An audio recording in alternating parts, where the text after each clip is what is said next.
கிறிஸ்துவுக்குள் மிகவும் பிரியமான சகோதர சகோதரிகளே, இயேசு கிறிஸ்துவின் நாமத்தினாலே உங்கள் யாவருக்கும் எனது அன்பின் நல்வாழ்த்துதலையும் வணக்கத்தையும் தெரிவித்துக் கொள்கிறேன்.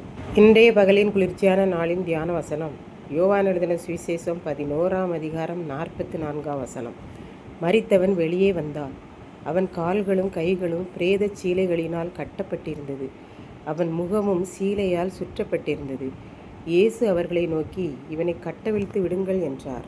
இயேசு தமக்குள்ளே கலக்கத்தோடு லாசருவின் கல்லறையின் இடத்திற்கு வந்தார். அந்த கல்லறை ஒரு குகையைப் போல இருந்தது. கல்லறையின் மேல் ஒரு கல் வைக்கப்பட்டிருந்தது. இயேசு ஜனங்களை பார்த்து, கல்லறையை அடைத்து வைத்திருக்கிற கல்லை எடுத்து போடுங்கள் என்றார். அதற்குள்ளாக மார்த்தாள், ஆண்டவரே, என் சகோதரனை கல்லறையில் வைத்து 4 நாளாயிற்றே, இப்பொழுது நாருமே என்றாள். இயேசு அவளை பார்த்து, மரியாளே, நீ தேவனை விசுவாசித்தால் அவருடைய மகிமையை காண்பாய் என்று நான் உன்னோடே முன்னமே சொல்லவில்லையா என்றார்.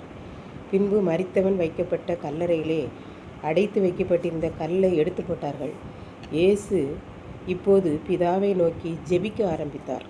பிதாவே, நீர் என்னுடைய வேண்டுதலுக்கு செவி கொடுத்ததினால் உம்மை துதிக்கிறேன். நீர் நான் எப்பொழுது கூப்பிட்டாலும் எனக்கு உத்தரவு கொடுக்கிறீர் என்பதை நான் அறிந்திருக்கிறேன். ஆனாலும் நீர் என்னை இந்த உலகத்துக்கு அனுப்பினதை சூழ்ந்து நிற்கும் மக்கள் விசுவாசிக்கும்படியாக இந்த ஜெபத்தை நான் ஏறெடுக்கிறேன் என்று சொல்லி ஜெபித்துவிட்டு, லாசருவே, வெளியே வா என்று உரத்த சத்தமாய் கூப்பிட்டார். உடனே மரித்தவன் வெளியே வந்தான். லாசருவின் முகமும் அவன் கைகள் அவன் கால்கள் எல்லாம் சீலைகளினால் கட்டப்பட்டிருந்தது. அவன் கட்டுகளோடே இயேசுவின் கட்டளைக்கு கீழ்ப்படிந்து எழுந்து கல்லறையை விட்டு வெளியே வந்தான். இயேசு அங்கே நின்ற ஜனங்களை நோக்கி, அவன் கட்டுகளை அவிழ்த்து விடுங்கள் என்றார். உடனே சுற்றி நின்ற ஜனங்கள் அவன் உடலிலெல்லாம் சுற்றப்பட்ட சீலைகள், முகத்தில் சுற்றப்பட்ட சீலைகள், எல்லா கட்டுகளையும் அவிழ்த்தார்கள். லாசரு தன் சகோதரிகளுக்கு கிடைத்து விட்டான். மார்த்தாள் மரியாள் கஷ்டத்தை போக்க, அந்த குடும்பத்திற்கு நன்மை செய்ய இயேசுவே குடும்பத் தலைவராயிருந்து வந்து குடும்பத்தை பிடித்திருந்த கட்டுகளை அறுத்து பிள்ளைகளை விடுவித்தார் என்று பார்க்கின்றோம். இப்படித்தான் ஒரு குடும்பத்தில் கணவன் மனைவி 2 பேரும் கூலி வேலைக்கு செல்வர். கணவர் அனுதினமும் சம்பளத்தை மனைவியிடம் கொடுப்பார். குடும்பத்தின் வரவு செலவுகளை எல்லாம் குடும்பத் தலைவரும் தலைவியுமாக சேர்ந்து பார்த்து கொண்டனர். பிள்ளைகளும் இருந்தார்கள். இவர்கள் குடும்பத்தை இவர்கள் உறவினர்கள் பார்த்து பொறாமைப்பட்டு குடும்பத் தலைவருக்கு வேலை செய்ய இயலாதபடி ஏதோ ஒரு பிசாசுகளை வைத்து தீய காரியங்களை நடப்பித்தனர். அது முதல் அந்த குடும்பத்தின் தலைவர் எந்த வேலைக்கும் செல்ல மனமில்லாமல் வீட்டிலேயே இருந்தார். அவருக்கு அடிக்கடி சுகவீனமும் வந்து கொண்டே இருந்தது. அதிகப்படியான செலவுகள் ஆகிக்கொண்டே இருந்தது அவரது கணவருக்கு.